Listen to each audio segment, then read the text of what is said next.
Hej og velkommen til Naturteknik. I den første halve time, så skal vi sige hej til en, der hedder Sara og Sofie. Og jeg går lige over og åbner døren. Nå, det kunne I godt se. Hej. Som sagt, vi hedder Sara og Sofie, og vi er begge to 25 år gamle. Og vi kommer fra Rødovre Universitet. Kom ind. Hej, jeg vil bare lige give jer den her, fordi at de er simpelthen så gode, fordi at I gider at komme her og hjælpe. Så ja, tak. Så vil jeg også lige fortælle eleverne, eller det kan du gøre senere, så jeg kan forstyrre ikke lang tid. Så ja, undskyld. Tak. Vi kan bare fortsætte. Og ja, er der nogen, der kender det stof, der hedder CO2? CO2 er noget, hvis man forbrænder ting af, og så rører det op i universet og danner et skjold rundt om jorden. Ja, altså hvis jeg lige prøver at tegne det. Hvis man nu har en bil,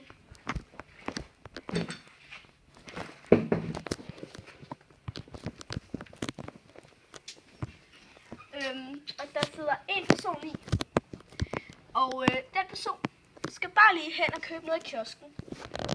Så udleder den rigtig meget CO2. Og CO2, det er rigtig dårligt for klimaet og miljøet, fordi at CO2, det danner sig rundt om jorden, som du også sagde. Kan I to så gå ud for døren? Hvad? Jeg sidder ikke og griner. Nå, så I skal have skrevet hjem. Nå. Au. Jeg skal lige ud og tale med jer. I kan bare fortsætte. Så siger vi, at det er jorden. Så CO2'en, den stiger op i luften, og så danner den så sådan et skjold her rundt om. Og det gør, når solen... Kom så. Ja.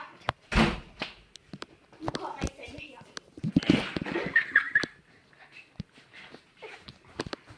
Stop med at kigge. Må jeg spørge om noget? Ja. Det er fordi, at i nyhederne, så er der lige pludselig om, at det der varmeskjold, det gør det varmere og varmere ned på jorden. Er det sandt? Ja, det var det, jeg lige var i gang med at fortælle om. Det her skjold herude rundt om, det fungerer ligesom et drivhus. Når solen den er her, og den varme stråler her, det kommer ned på jorden, så kommer det ind igennem skjoldet, men det kan ikke komme ud igen. Det er det CO2 gør. Så der bliver varmere og varmere på kloden, og det gør, at isen smelter, for eksempel i Island og Nordpolen og Grønland, Sydpolen. Det gør, at vandstanden den stiger. Så alle de her små øer, der ligger herude i havet, de vil ikke være der. Og så alle de mennesker, der bor på f.eks. Hawaii, de har ikke noget sted at bo. Og dem, der bor tæt på kysten, de vil også få det at mærke. Sådan så noget af deres strand, det vil måske være væk. Så derfor er det rigtig godt ikke at udlede særlig meget CO2. Og ja. Er der nogen, som kører bil rigtig meget og kører bil til skole? Gør de det? Hvor mange sidder der i bilen? 2. Hvis der kun er 2, der sidder i den bil, så er det bedre at tage bussen.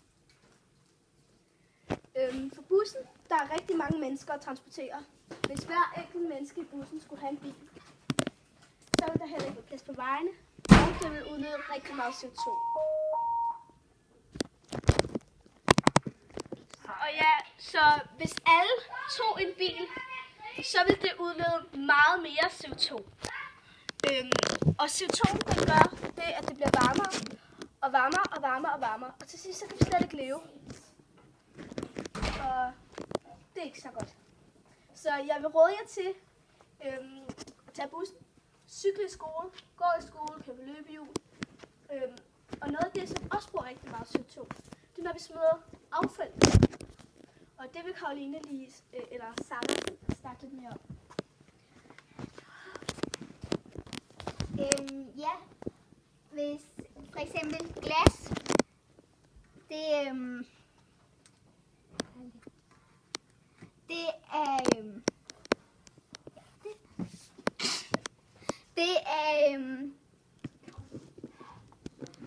det har, hvis, ved I hvad det laver af? Det er lavet af olie, fordi at... Nej, det er lavet af olie og sand. Og hvis det nu skal være, så kan jeg godt tegne et glas for dig.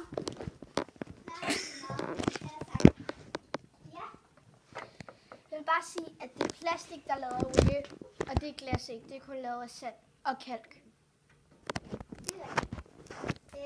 Men ved I så, hvor lang tid, hvis man smider det i naturen, før det bliver til ingenting? Er der ikke andre? Ja. En million? million? Det kan tage op til 1 million år. Ja. Det er det, jeg mener. Hvis du går med et sodavandsflaske, og der er ikke rigtig nogen skraldespand i nærheden, og du så bare smider den i naturen, så ligger den der i 1 million år, før den er væk. Eller 1000. Ja. Må jeg godt tage nogle billeder af jer, der underviser? Ja. Okay, så henter jeg min iPad. Og ved I så, hvad dåser er lavet af? Sodavandsdåser. Ja.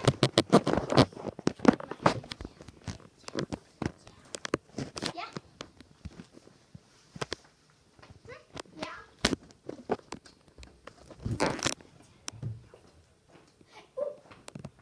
Ja. Kalk og... Det var det andet. Ja. metal. Ja. Aluminium.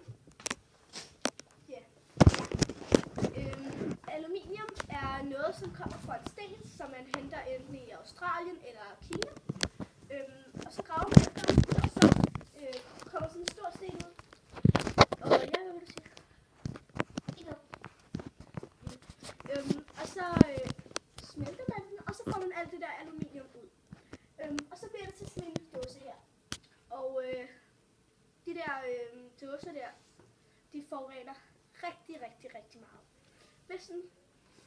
Hvis man smider en almindelig skraldespand, så kommer man over til forbrændingsanlægget. Og det kræver rigtig meget energi at brænde sådan noget af. Og det udleder også CO2. Og det er også dårligt. Så hvis... og den der dåse der, den er svært at brænde. Så hvis man bruger en hel masse energi på at få den brændt, så lykkes det ikke rigtigt. Og så er det faktisk spildt. Så er det bedre, at man får de her dåser til genbrug. Må jeg lige afprøve? Jeg vil bare lige spørge, hvor lang tid tager det? Fordi vi skal også nå en masse andet. Vi skal på kvark. Ja, vi er færdige sådan. Om 5 minutter. Allerede? Ja, om 10 minutter. Det er så spændende, kan vi ikke gøre det? Og ja, den her dåse her, det er meget bedre at sende til genbrug. Fordi 9 dåser, eller 10 dåser, kan blive til 9 nye dåser. Og det kræver også en rigtig meget energi at lave en dåse. Fordi der skal man jo komme helt til Kina og finde alle de der metaller, og så skal det køres tilbage til Danmark, hvor der kommer sodavand, og så ud i butikken. Wow, det tager lang tid. Kan man ikke bare lave fabrikkerne på samme sted? Jo, men i Kina er det faktisk billigst. Der koster ikke så mange penge til dem, der arbejder der. Og ja, så... og hvis man nu købte en... Og hvis man nu laver en ny dåse, så kommer der endnu mere CO2 ud. Fordi de der biler, de skal jo køre hele vejen fra Kina eller Australien eller sejle fra Australien. Jeg bliver nødt til, men I bliver nødt til at gå. Vi skal altså nå en masse andet. Et lille spørgsmål. Og de er også snart fri, undskyld. Vent lige. Man kan et andet sted, og så hvis 10 gamle dåser kan blive til 9 nye. Som jeg sagde. Og ja. Så det er bedst, også selvom der ikke er pand på, at sætte den i flaskeautomaten. Så ja. Hej. Hej. Hej. Tak for mig, Buen. Hvad? Hvor er det?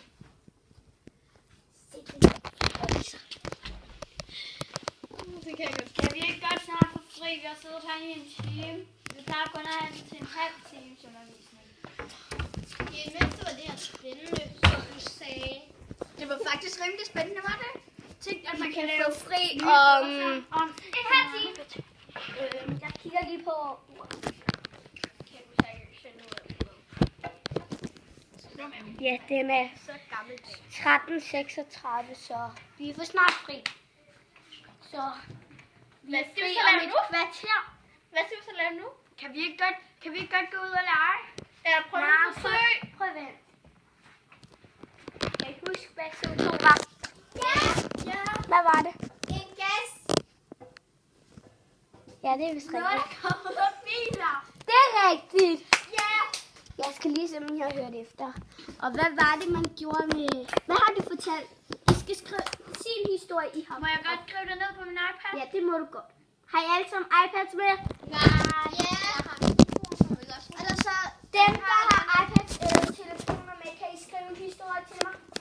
Og jeg har været ude i noget af tiden, så jeg ved ikke helt, hvad de talte om. Nej, så du kan bare skrive noget, du tror, du har lavet. Og så, Så jeg skal tror, jeg har lavet det. som de tror, du har lavet. Lærer, du skal altså ikke bruge dem der. Jo, Du skal altså bruge voksenhandskerne. Hvor er min iPad? Skal du ikke bruge dem her? det er fint. Jeg skal Jeg bare har ikke min bruge iPad om, og jeg kan ikke finde min telefon. Kom igen, lærer. Jeg har skrevet min... Det tog bare lidt tid. Fordi telefonen skal gå. Jeg har skrevet lige ned. Ej, hvor er I dygtige. Kan vi ikke lave boldspil? Hvad? Boldspil. Udskilfra. Jo. Men kan vi ikke bare få fri? Ej, hvor er du dygtig.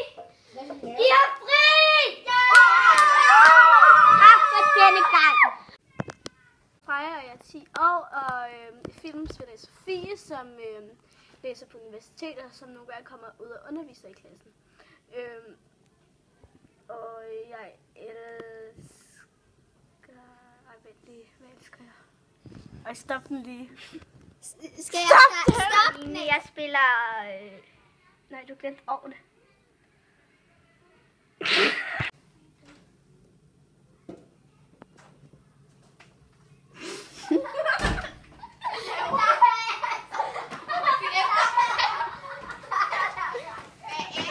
Og ja, CO2 er generelt bare dårligt for miljøet.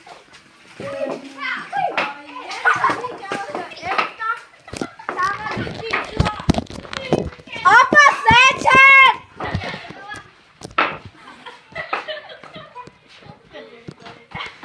Op for satan! Kom jeg til at rette dig? Bil her.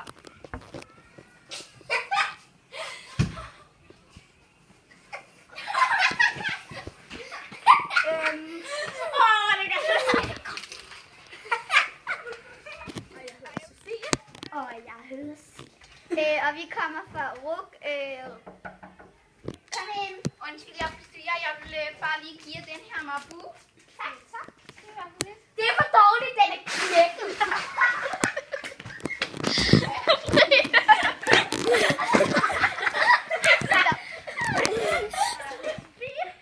Og vi er begge to 25 år gamle. Og vi kommer fra... Hej. Hej. Jeg vil bare lige give den her Mabu, fordi simpelthen var så...